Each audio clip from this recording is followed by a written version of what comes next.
Evening. Good evening. Now, a little bit late doing this live stream, but I did promise I was going to do one. I did about, but I did say it would be about 8, 9 o'clock, but other things got in the way. But I am back again for another live stream. Where I'd left it late last night at the end. I'd just come across as I was doing this. There was another article that the Byline Times had done.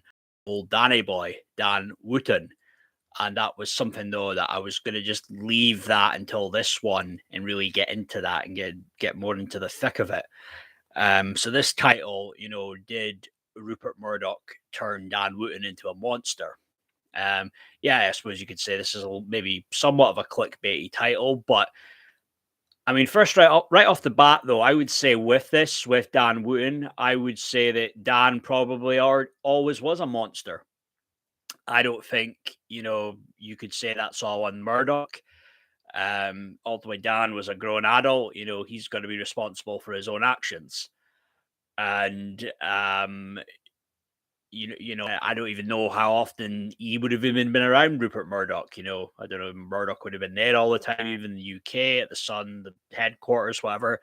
So I don't really buy that it was Murdoch was the one responsible. But hi, Akata. Hi, how are you doing? Evening. Good to see you here. And yeah, I'm gonna get into this stuff with Rupert Murdoch. This article, and this is the guy that was Dan's ex boyfriend, Alex Truby, and he's the guy that when Dan he was cat sitting for Dan at his flat, and he was the one that found he found that there was the bag zipped, and then he found there was two external hard drives, and I'm going to get into all of that. First off, though, I'll get the link sent out on Twitter. Lenny, hi, how are you? How's your how are you, mate? Good to see two of the regulars. Yeah, I would say I'd call Lenny. You're a regular too, mate. Now you're a reg. I'll get this link sent out on Twitter. Get maybe some of the numbers up a little bit.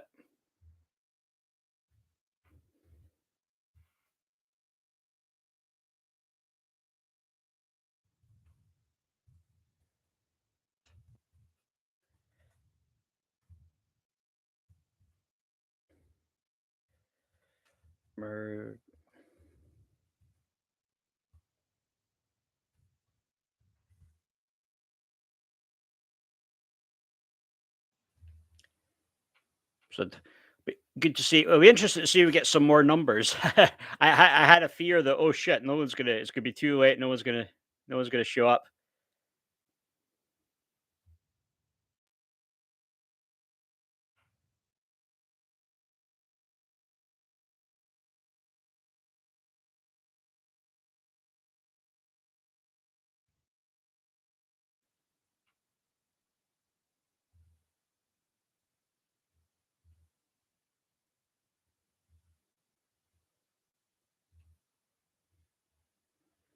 Okay, that's it. The link sent out. Yeah. Well, he really should be in hot water, Lenny. If this is something that the police are supposed to be looking into this.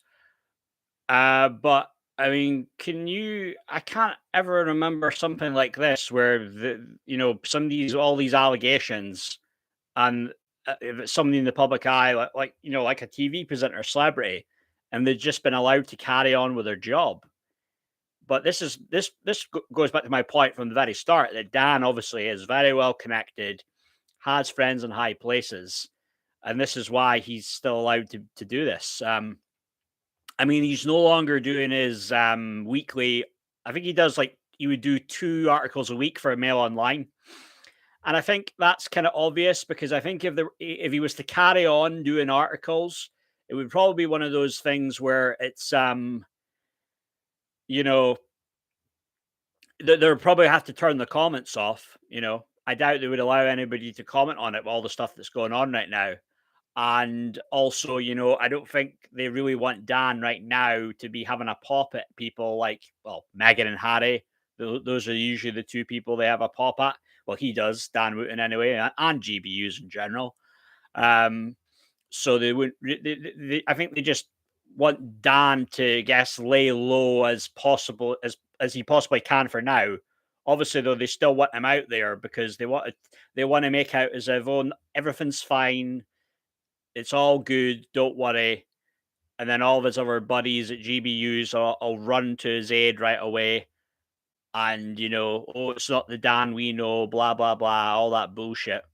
And make out this is a hard left wing conspiracy theory, which is bullshit, And it's weird because the only person, there's like 2 or 3 people that I've seen, like in what you call the alternative community, like actually call Dan Wootton out. There's 3 people I've seen. There's Sonia Poulton, there's Gareth Ike, and then there's that other person that's kind of associated with Gareth Ike. I think her name's Charlotte Emma, I think. I don't know how she got involved in that world. I'd heard that maybe she was like a contestant on The Chase or something, and that's how she built her profile up slightly from that. But she follows me on Twitter. Actually, I like some of the stuff that she tweets, and then I did get speaking to her a little bit, and she followed me back. James Melville, funny enough, he follows me back, and I think it's someone else. I think they're like the only 2 from that world though, that follow me. But I suppose I can include X Army Paz in that because he's a figure. He's got and well, I don't know if he would class himself as alternative media, but with the numbers that he gets and the following and how he's built up his following, though, is very impressive. So I'll get into the stuff then. So this is Alex Truby. Alex Truby was the ex-boyfriend of Dan Wootton. So it reads here, Byline Times, Alex Truby is the former partner of the GBU's biggest ratings puller, Dan Wootton, the New Zealand journalist who has made a career out of evading private lives and passing public judgment for big bucks. From Prince Harry, Meghan Markle, to Johnny Depp and Amber Heard, from Philip Schofield to pop star Duncan James from Blue, and the late tragic Caroline Flack. And we all knew what he was like there. Wootton was Rupert Murdoch's celebrity attack dog for more than a decade.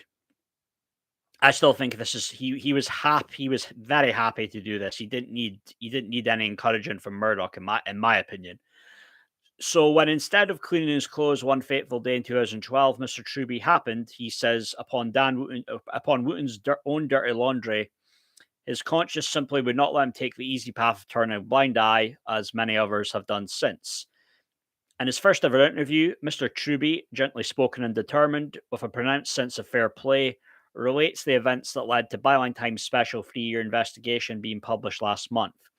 This newspaper's reports have exposed Wootton as a serial sexual catfisher, blackmailer, and prolific workplace bully, all of which the presenter denies. Byline Times has asked his representatives on numerous occasions to confirm or deny whether Wootton was or is connected to Martin Branning, but it has received no response. But for Alex Truby, it all began behind the big double doors of a laundry cupboard in Dan Wootton's former one-bedroom flat in Lemon Street in London, sought after E1 postcode. And he gets into this. So it says, I was cat sitting for Dan while he was on holiday, Mr. Truby explains. One day I was doing some laundry. I was looking for a dosing ball for the washing up powder, put my hand down the side of the washing machine, and there was a hold all rammed down there. Intrigued and suspicious, Mr. Truby says he pulled at the black nylon and found the bag zipped and secured. I could tell he had stuff in it. It wasn't an unused sports bag or something. And my immediate reaction was that it was hiding something. I was hiding something. So I pulled it out completely and found there was a little travel padlock where the holes in the zips met. And so I thought, okay, this is weird. And because it was a flexible bag, I crumpled it to get the zip open wide enough to get my hand fully inside. And I started pulling stuff out. And among other personal items, Mr. Truby says he found computer storage drives. There are also 2 external hard drives, he says, and I was very interested in those. I plugged one in, and there was a file I was drawn to because I recognized the name as someone who was a friend of Dan's. So there you go. There, so it's getting into that stuff there with old Danny boy. I started to dig into this one folder, and there was a video and text file which I opened first. It was the transcripts of an MSN Messenger conversation. So this is going way back, MSN, but MSN conversation between two people. One was Martin Branning, whose name I never heard of before, and the other was a boyfriend of the person whose name was on the file. The transcript was between the boyfriend and Martin Branning. Branning was introducing himself as someone who was interested in making some sexual content. The transcript was essentially persuading to make the boyfriend to make the video without the consent of his partner, if necessary.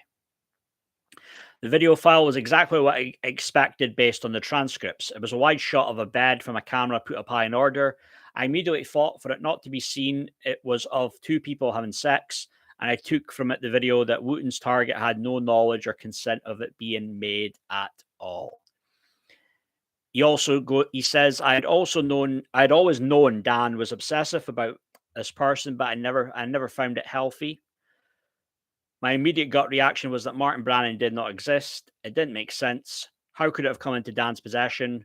And I knew Dan was already obsessive about the target. I knew that Dan was Branning and that he manipulated the partner into making the video. I felt sick to my stomach. Dan was my boyfriend. I was horrified. And when Dan came back to the UK, I confronted him about it. He didn't even try and deny it. I said to him, Martin Branning doesn't exist. It's you. And he fell on his knees and said, I'm sorry. I'm really fucked up. I can't help it. So that last part there, I can't help it. It's like, what's up with that? Is it like some sick, weird fetish obsession thing that you have about that you get off on blackmailing people, you get off and potentially wrecking their whole lives? I don't know what's up with that. Like, you mean you can't help it? I mean, is it like you're some type of addict in some way, or what? But I don't believe that. I think he's just a real horrible, nasty person, and unfortunately, leopards do not change their spots. Really, let's just be honest.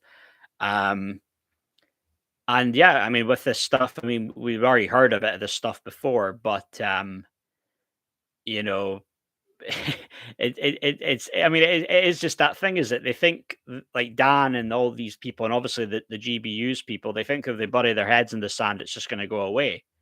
But people aren't going to forget about this, and it'll come a point where people, even with the Daily Mail, might start asking questions, and like, what's going on? Is Dan Wootton, is he still with you guys or what?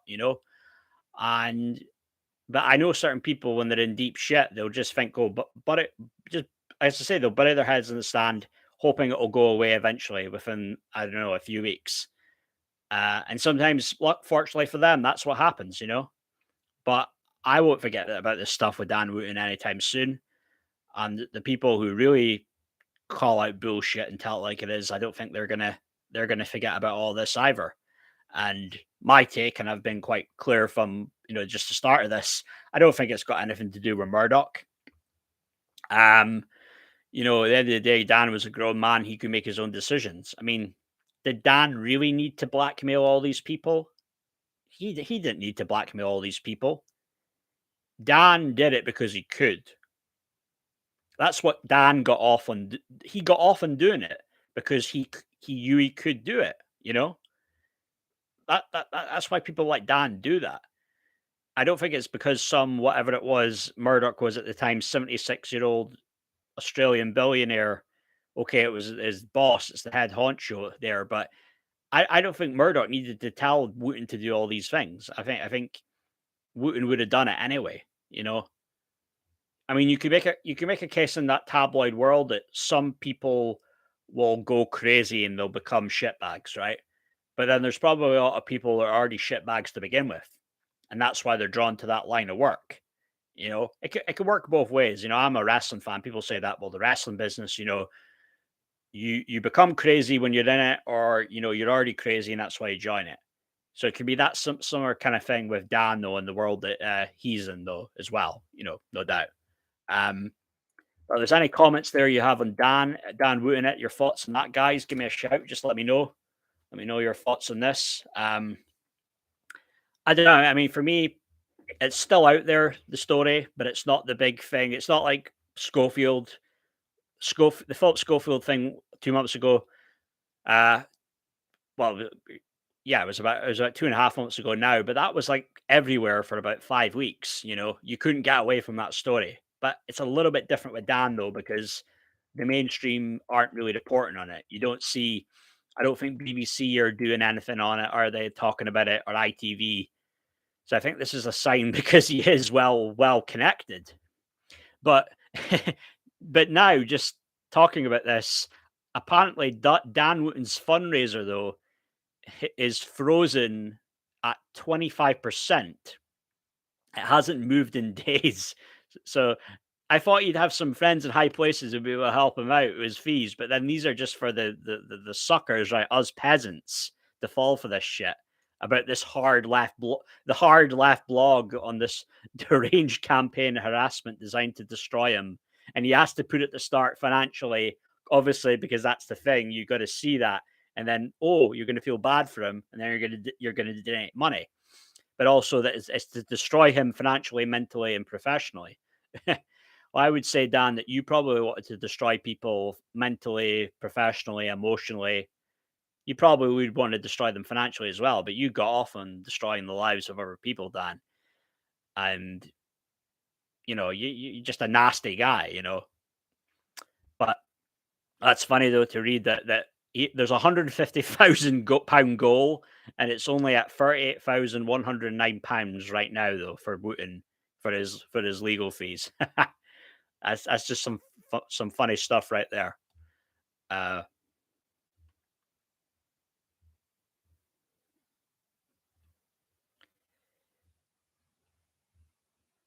but Lily Allen, I know she's been commenting on this. She's no fan of Dan Wootton. Totally different political views I have from Lily Allen, but I can understand where she's coming from on that when it comes to Danny Boy. Uh,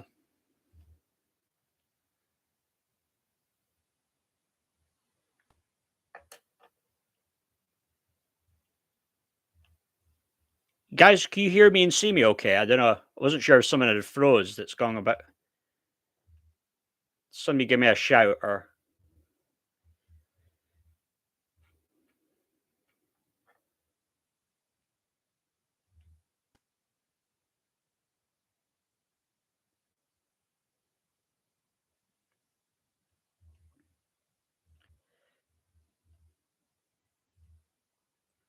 Wooten needs a banana. That'll be like our in joke, will it, Cara, about the banana, right? Oh, that's good, Lanny. Right? Yeah, yeah. This was just my main headline thing for Dan Wootton. It's been a bit of there wasn't many things I could think of talking about. Like yesterday, I started with the whole Lizzo thing. And I wasn't even planning on speaking about that, but then it came up about that story about Lizzo being sued by our three former dancers to do with sexual harassment, bad working environment. But with this is very much, these live streams for the most part are kind of probably like 80% freestyle. So really, when it comes to it, just anything, any topic, anything you want to talk about, just let me know.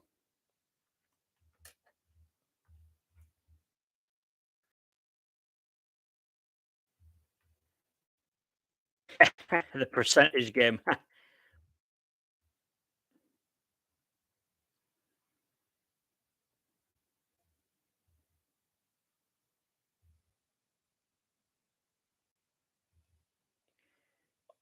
Wednesday already, though. Eh? God, the days fly by, don't they? It's strange, eh?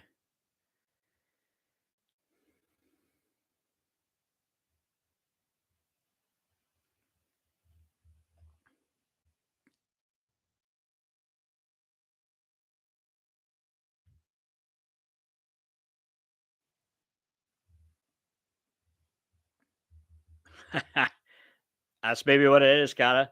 That's maybe what it is. Yeah. Just one moment.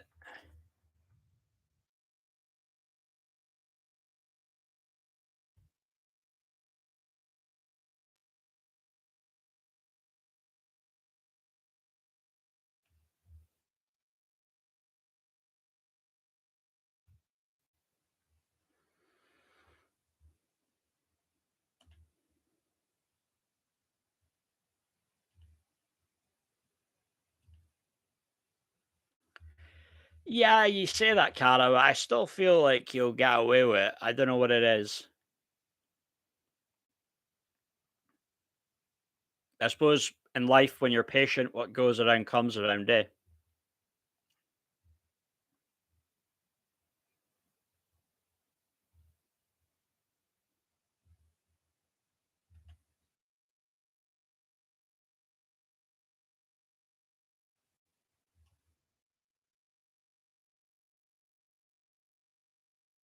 Du- du- du- du.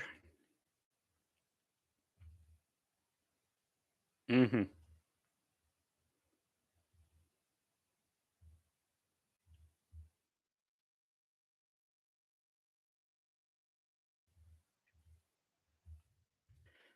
But with that stuff involving Lizzo, though, so I did read something that Beyonce had a gig last night, and there was a song, I guess, like a remix that Lizzo is on or something, and there's a part where she shouts out Lizzo, but she didn't do that at her gig last night. So that's maybe one thing. If you hear that like Beyonce has decided that she's maybe going to distance herself a bit from Lizzo, and that's maybe more her team advising her to do that. But that might be a sign though that maybe like, and again, if other stories come out about Lizzo, it wouldn't surprise me. There was something, I believe it was a former creator on her Instagram. She posted about uh, she had posted something to do with 1 minute. She said that she had left in 2019. It was involved in a documentary on Lizzo, but she left. Upcoming cancellation. Yeah. Uh-huh. She had left though. She basically said that Lizzo treated her like crap, and she didn't want to be there working on there anymore on whatever the documentary thing they were doing for her. Um, be interesting to see. You might hear a few more people with these similar stories of maybe unpleasant interactions, experiences that Lizzo.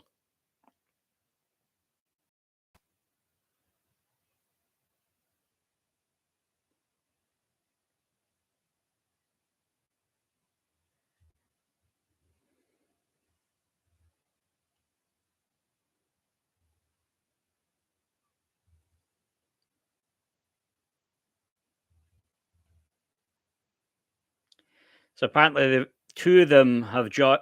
I'm just looking at this now. Went on TMZ live and have done a video. We'll check that later.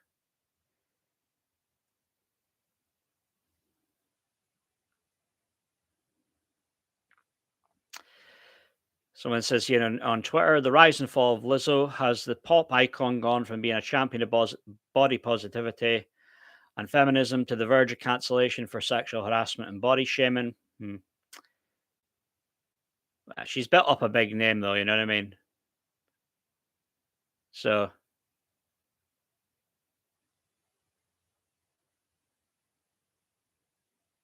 I can't see her getting cancelled just yet, but we'll see.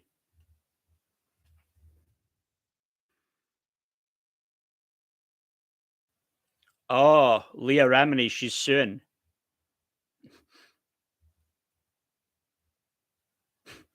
I just don't think anything will come of it, though. I mean, like looking into that stuff with Scientology, Cara, and the with miscarriage and the wife going missing, and nothing. The police don't do anything about it. They don't bring him in. They don't even bring him in for questioning. I mean, it just seems very strange, right? That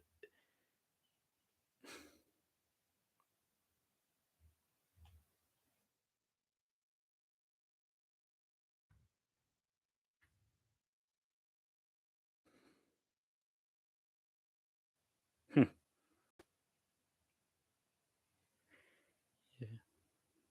So Lizzo has 3 million subscribers on her music. So in my mind, I was thinking it would maybe be more, but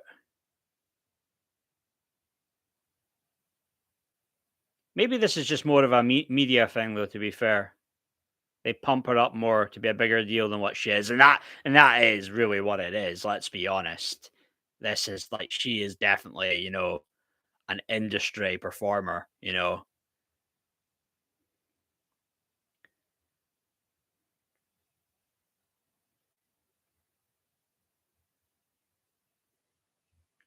I don't think she's quite like at the Beyonce, Taylor Swift level of like certain songs get a billion views, but she's still getting ones that are like 300 million, 100 million, uh, I don't know, 60, 70 million.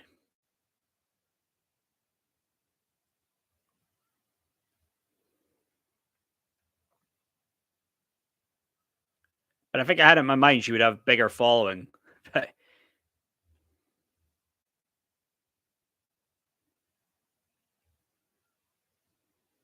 2.2 million followers.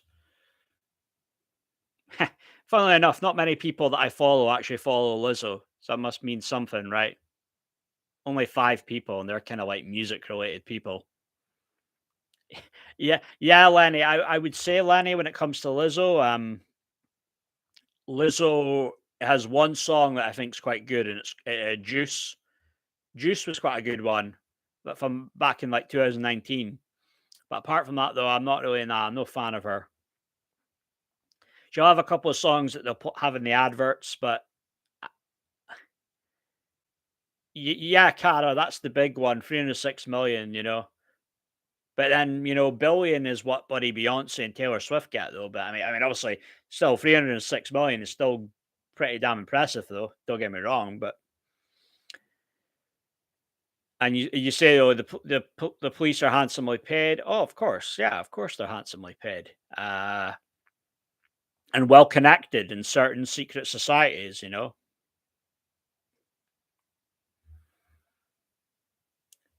I mean, it goes back to even like Jimmy Savile, right? Why did Jimmy Savile always have to meet the police in Leeds once a week? I mean, or sometimes he met them twice a week or whatever. But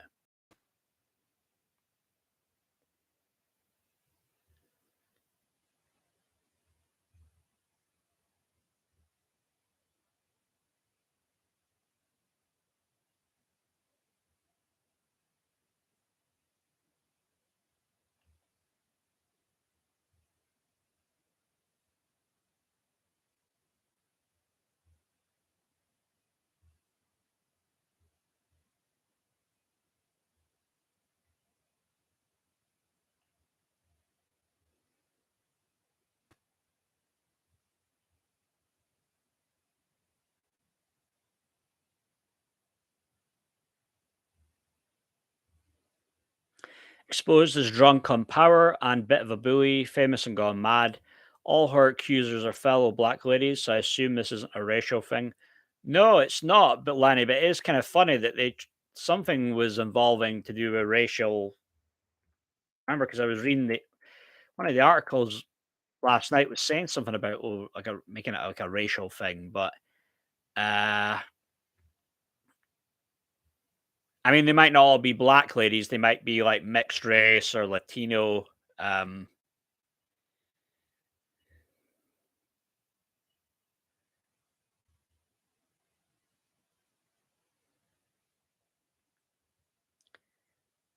But they've done a pretty good job overall, haven't they? They've, they into like thinking like, well, if you don't like Lizzo, you're like you're not cool or you don't like fat people, and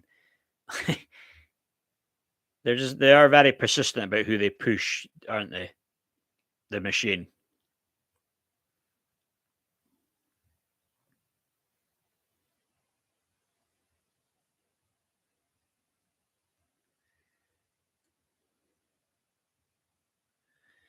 So this is what one of the dancers is saying, right? So Ariana Davis, one of the dancers suing Lizzo, tells TMZ that after she gained weight, Lizzo held a meeting where she stated that dancers get fired for gaining weight. Wow, can you believe this? She was terminated after revealing to the team that she was struggling with an eating disorder. Bloody hell! I mean, what kind of fuckery is this? Like, this is just goodness me.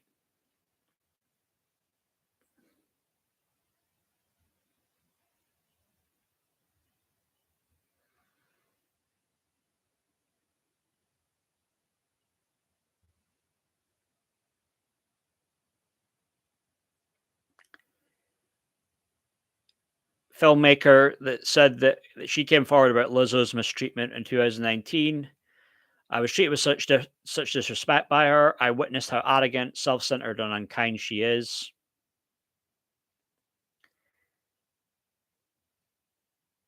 For me, though, I mean, they have at a point for Lizzo to have these plus size dancers, and then this is the way they treat them. Just fucking weird, isn't it?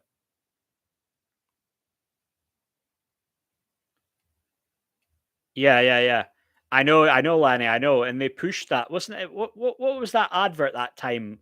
It was like the billboard thing about that, like very like thin blonde woman in a bikini, and then some group of people, I don't know, a particular group, but got mad about it, encouraging that whatever, size zero image, right? And then they did a U advert, and it was like these were overweight, just just not very nice looking. Let's not even like go overweight. They just didn't look nice. Uh, they didn't look pretty. But it was these overweight women in bikinis. Remember that there was that got pressured into having to change the whole campaign up just to fit, with what this current, PC woke climate, that what they want.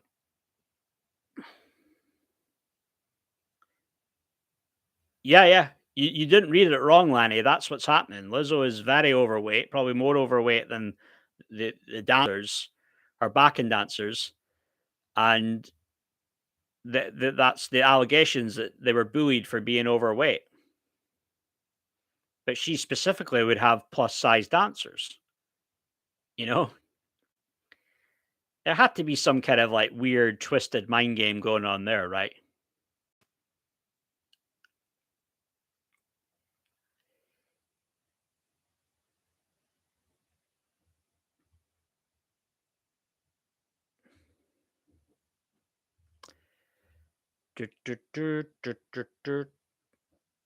Lizzo creates an extremely toxic and hostile working environment and undermines the work, labor, and authority of other black and brown women in the process.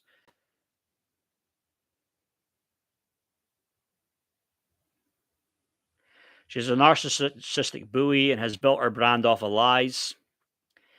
I was excited to this woman here saying I was excited to support and protect a black woman through the documentary process, but quickly learned her image and message was a created facade.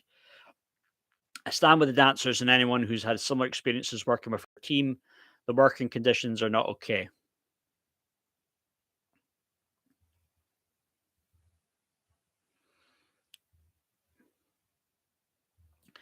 All these people on the left come out as just real not good people, eh? Uh, was it Ellen DeGeneres? She was another one. There's stories out there, about Oprah Winfrey.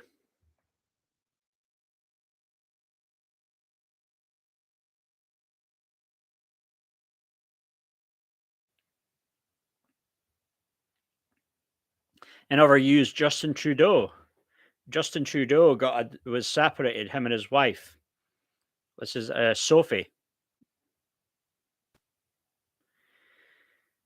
Even Jordan Peterson said, "My condolences. Divorce is a terrible thing. Seriously."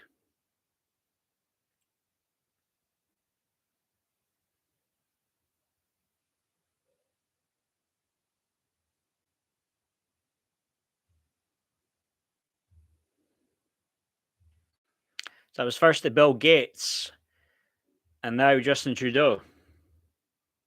Two very unpleasant people. I've spoke about before. I did a video exposing them how fake they are.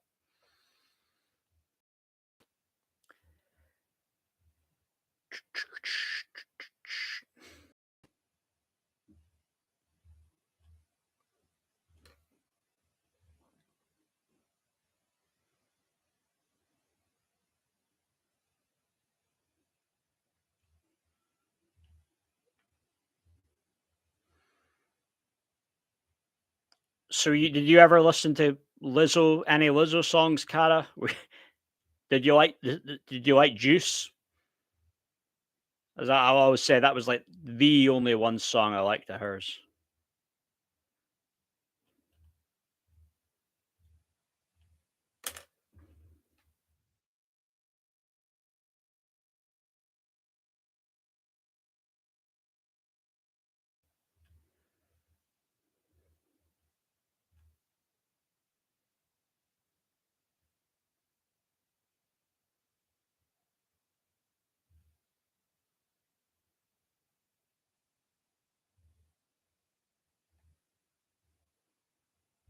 Don't think I've actually heard it. Andrew Tate's position on Lizzo. Good question. I imagine he's tweeted maybe not specifically about Lizzo before, but in relation to obviously probably overweight women. I'm sure he's not. I can imagine Tate's and probably like admittedly Tate's comments on these things are probably would be I would actually agree with Andrew Tate. I would have a similar stance on that specific thing. I don't know if Andrew Tate has commented on that. Um, I Andrew Tate today. I haven't heard anything about Andrew Tate today. Um, do a quick search though and see if he's said anything or just any use on him right now.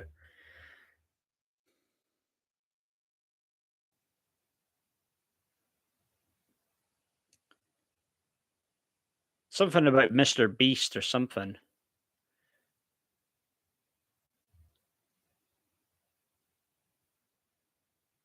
I don't know what was you having a Twitter spat with Mr. Beast now, like the biggest YouTuber, most highest paid, probably most successful.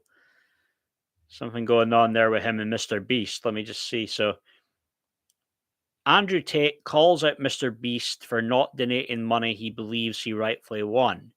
Tate wanted to donate the money to charity. He claims the winner was botted.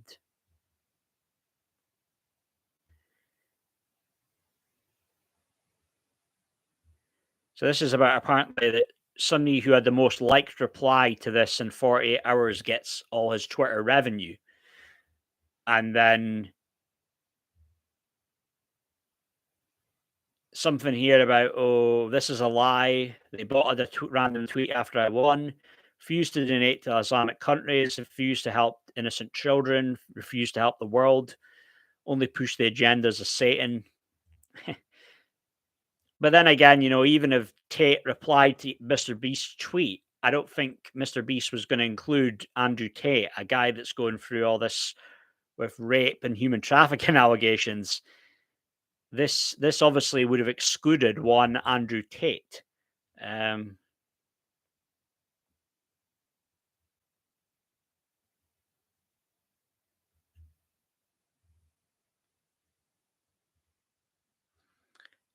yeah, I mean, yeah, I would say that Juice is actually an okay song. To be fair, um, Juice is quite a good one, Cara.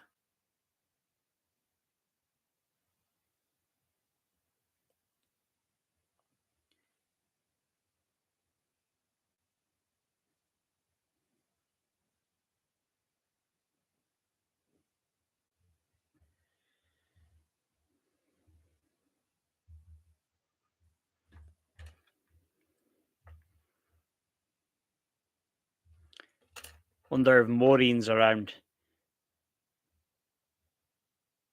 Maureen felt a bit quiet. Usually, I know Maureen's maybe not. You very rarely miss a live stream, Cara. Maureen sometimes misses one or two. Just wondering what she's up to. She's all right.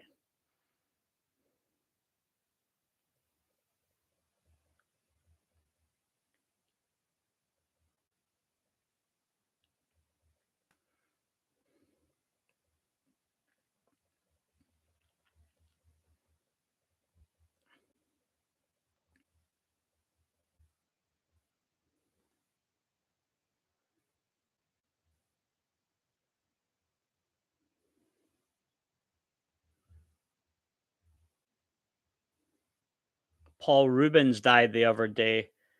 Yeah, Pee Wee Herman.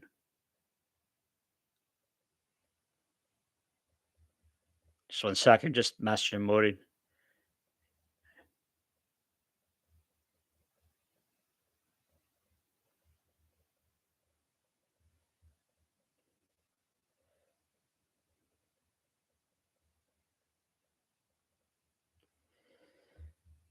The media magnify everything. Has Katie Hopkins ever hung out with Trump? She's maybe met him once at maybe one of those whatever conference things they have. Was it like CPAC or C-SPAN or whatever the hell? Paul Rubens died. Yeah, because I was reading about that. Juice isn't your cup of tea, Cara.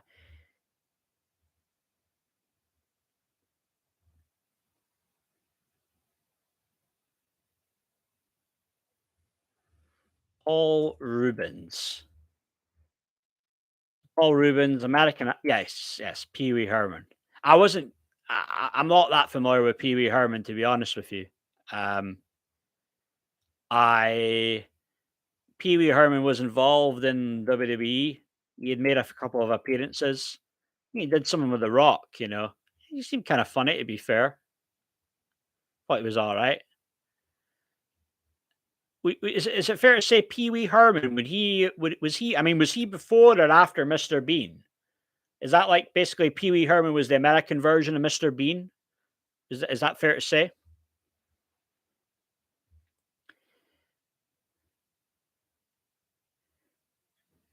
Think of the great female singers of yesteryear: Diana Ross, Whitney Houston, Diane Warwick, Gladys Knight, Lizzo. What the fuck? Yeah, I know, Lenny. And Lizzo isn't even really a singer, right? She's a rapper, and apparently plays the flute a little bit as well. Um, but they're all legends, though. All those people. She was very young, right? She had that song "Loving You," Minnie Riperton. Like that's a good one. Um, but some of those, yeah, songs back in the day are classics, right? Um,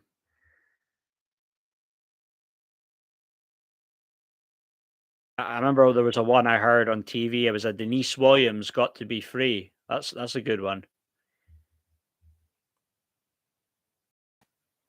right? So, would you say that Pee Wee Herman was the inspiration for Mr. Bean, Lenny, with Ryan Atkinson's Mr. Bean character? Why do you have to be a heartbreaker?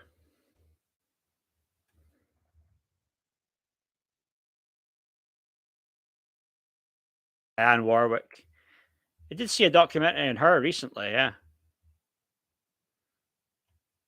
so she's Whitney Houston's auntie, correct?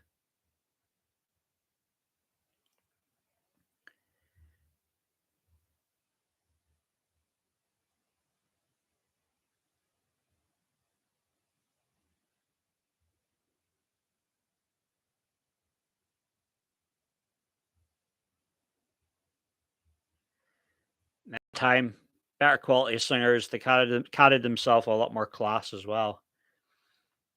Yeah, Alicia Keys. Yeah, I like that. I like the song "You Don't Know My Name." Kanye produced that one. Most Def, the rapper Most Def's in the video. I like the song she did, "My Boo" with Usher. That's not a bad one. I mean, she's got a few good songs, you know what I mean. But I'm probably more the kind of like R&B, bordering on hip hop. Those ones I like of her. Um, Gangster Lovin', she did with Eve. That's not a bad one.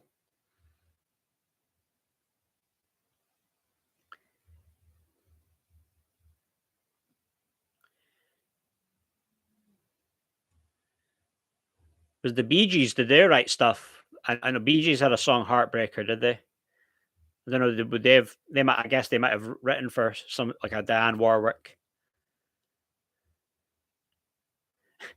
Lizzo will probably go on Dr. Phil and say she has a miscellaneous number of mental health issues, excusing her unsavory conduct off stage.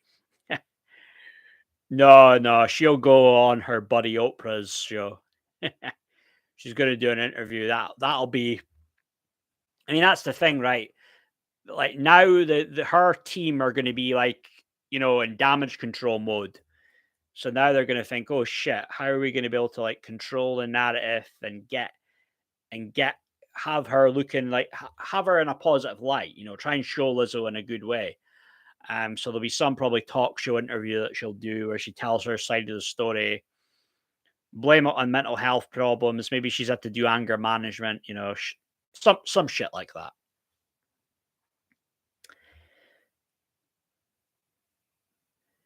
Yeah, that's what I was thinking. Very similar, the way they dressed, the suit, the red.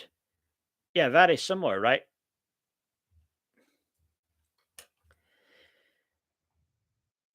Beverly Craven. Promise Me. Hmm. I heard that name before.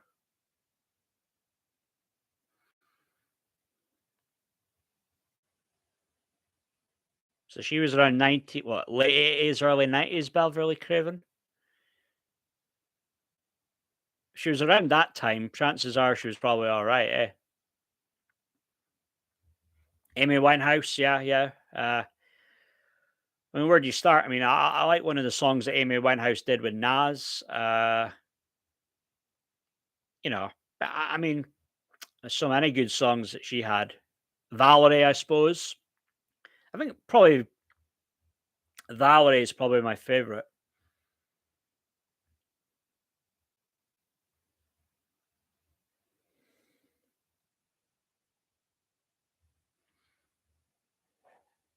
They worked well though, her and Ronson, right? When Ronson was doing stuff with her.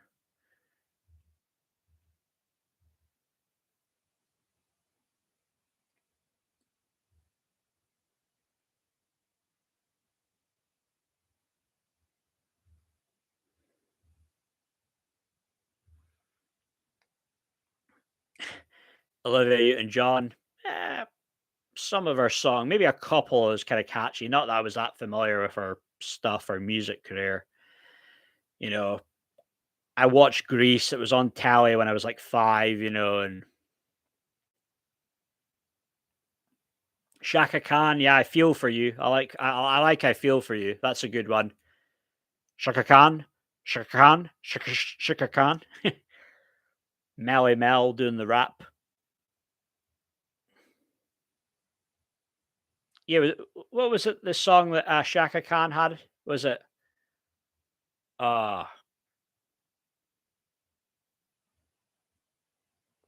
uh, maybe I'll actually even maybe play this song briefly because there was like what there's this house song and it was a sample of a Shaka Khan one.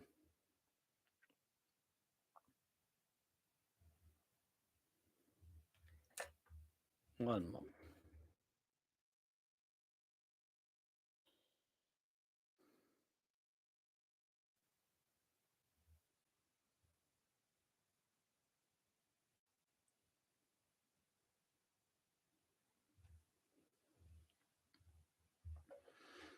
There was this house song that I liked, and it was a sample of Shaka Khan. I think it was "We Can Work It Out." Um,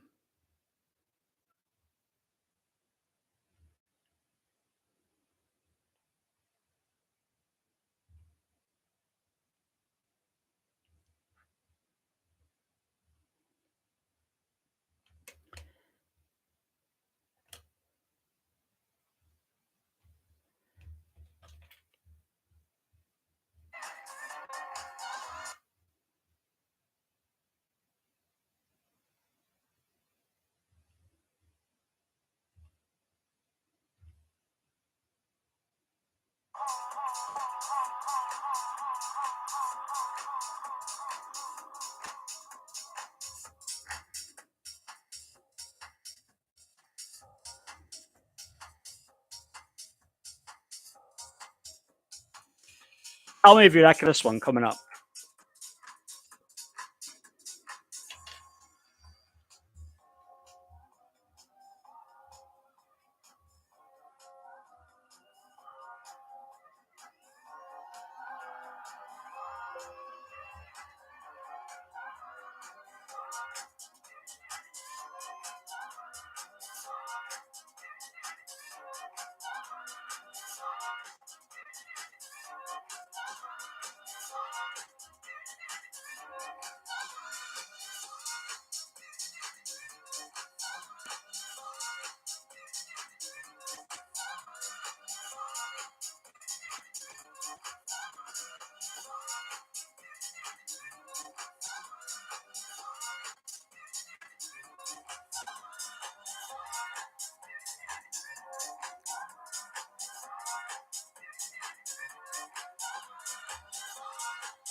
That's a pretty good one. Like,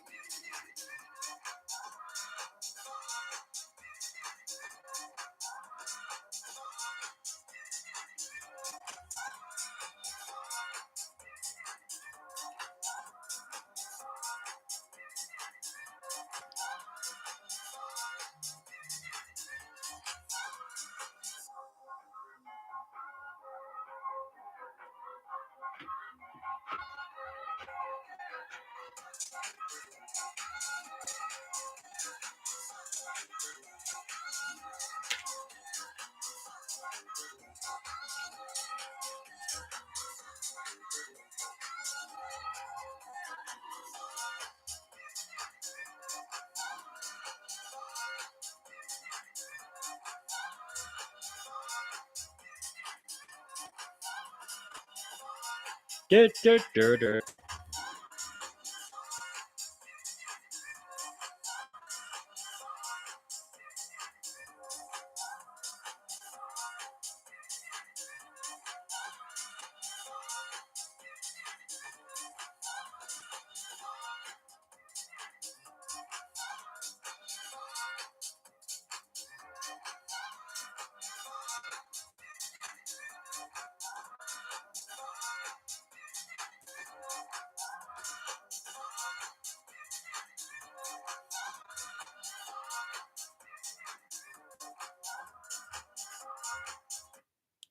So there you go. That was that one. It was a producer. It was called High, Alive, and Dirty. That samples the Shaka Khan. We can work it out. Um, one moment. That's a pretty good one. That's a lot of the stuff I just listen to these days is like house music. It's like that's the only to me one of the main genres of music that's not been messed with by the mainstream. Maybe there's a couple others like Christian rock.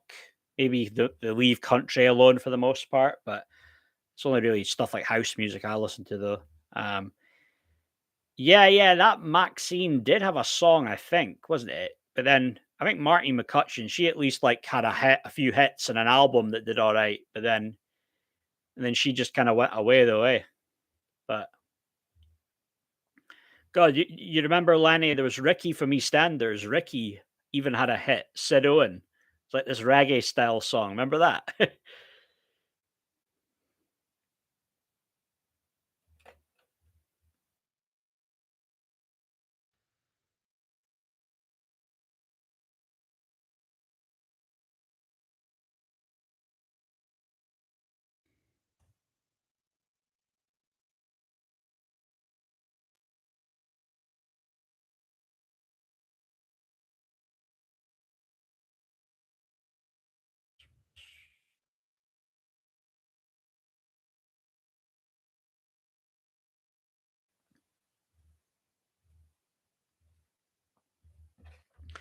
Yeah, yeah, it was Ricky. Yeah, he had a song. Yeah, it was like an old, it was something like "Real Good Thing Going" or something. It was like an old, maybe reggae style song. That's the one, though. Yeah, he's one of these guys that like leaves EastEnders, comes back, leaves, comes back again, flip flops. Eh?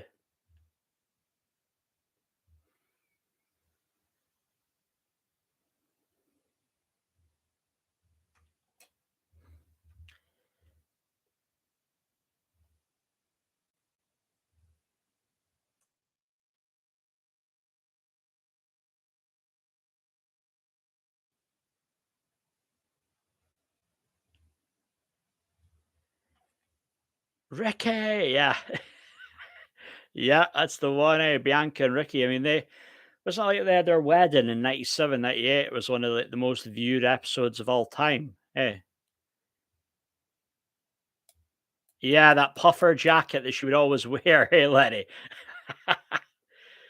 Yeah, the scream of Ricky and then all the glass. Remember that promo that time of Ricky and the glass shattering of the Vic everywhere. And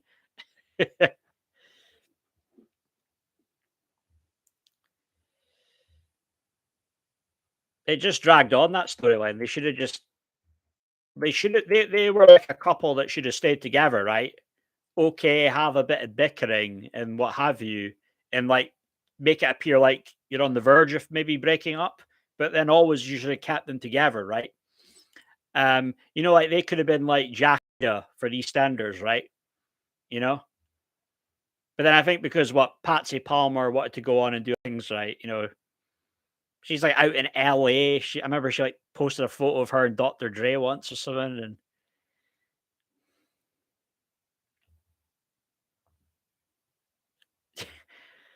yeah, I hated that puffer jacket. I'm a bit of these things, but yeah.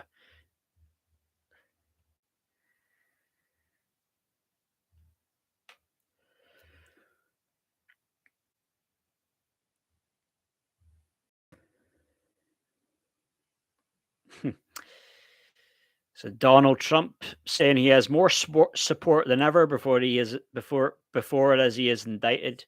Yeah, this is I mean this is the thing with Trump, right? This is what I was saying before. Trump wants to be seen as the martyr, you know.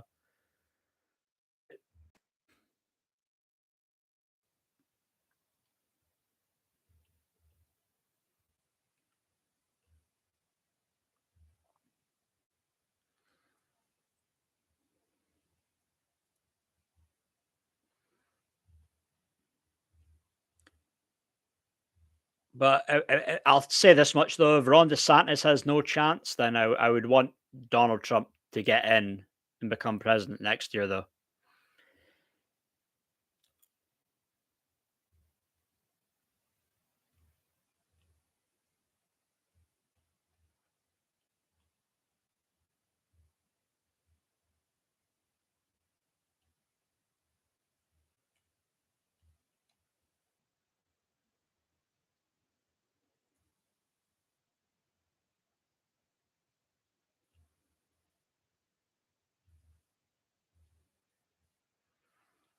Okay, so it's getting a bit late. It's just a minute past midnight. So I think I'm just going to wrap this up just in a minute. So, there's any other comments, any other questions? So, speak now or forever hold your peace.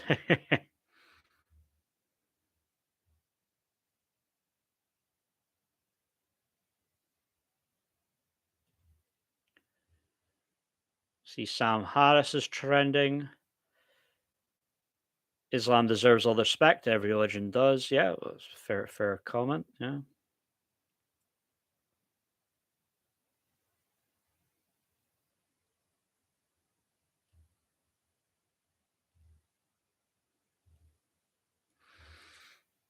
Ex cocaine hell done good in LA. In relation to Patsy Palmer. Huh.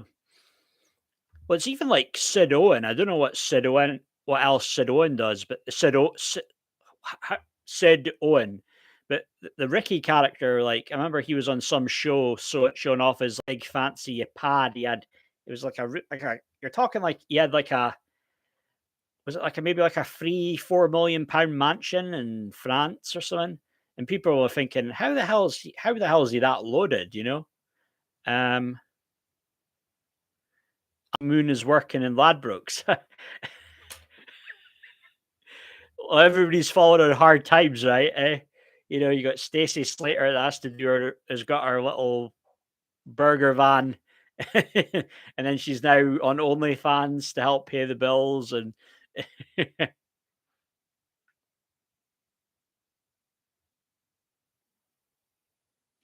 she's somebody that might have been like not saying an alcoholic, but she used to drink a lot previously and enjoy the party life. And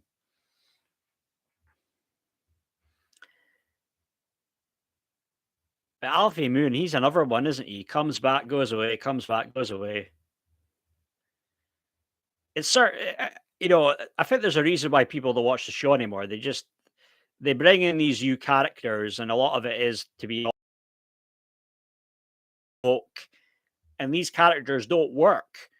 But because they've got this commitment to being woke, they won't do anything about it. They'll keep them on the show.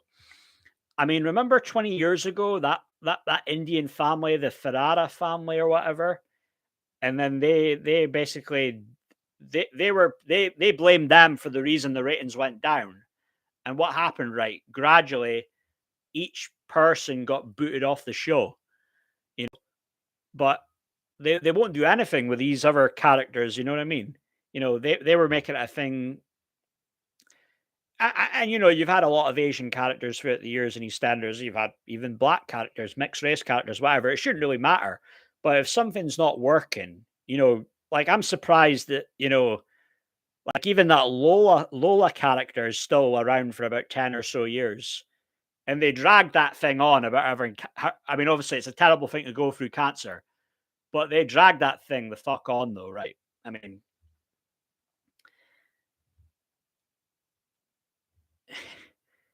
Stacey is on the game. She's kind of lost her looks, hasn't she, over the years a bit, though, eh, Stacey? Zainab, yeah, Zainab's pretty good, isn't she? But I mean, Zainab, that's not her accent, isn't it? She didn't always have that accent. She's usually English accent. And then the boy that played what's his name? Her son. What was the nerdy kid? Was it not Masood? Masood was her husband. Who was the kid? Tamwar. Oh yeah, Tamwar. He ended up playing. He was in that movie, wasn't he? About the whole thing about what would life be like, if the Beatles didn't exist? And then he played all the songs, and people thought it was him doing them originally, and all that.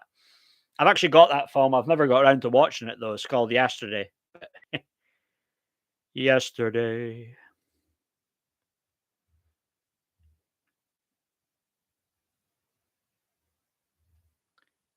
Right. Okay. So it's getting a bit late now. So I think I'm just going to call it a night now. But thank you again for joining me. Thanks. I know it's a bit late, guys, but I appreciate you, the people that came on to watch this. I might see. I don't know if I'll be doing a live stream Thursday evening, but I will see how see how things go. I won't make a promise, but maybe I'll do one Friday. But I can't promise that I'll do one Thursday evening. But thanks very much for joining me, guys. Mate. Ah, yeah. Thank you, Cara. Pleasure as always, Cara. I can always count on you to come through. But and thank you, Lanny. Appreciate for joining me on this live stream as well, mate. So thanks, guys. Appreciate you joining me. See yous.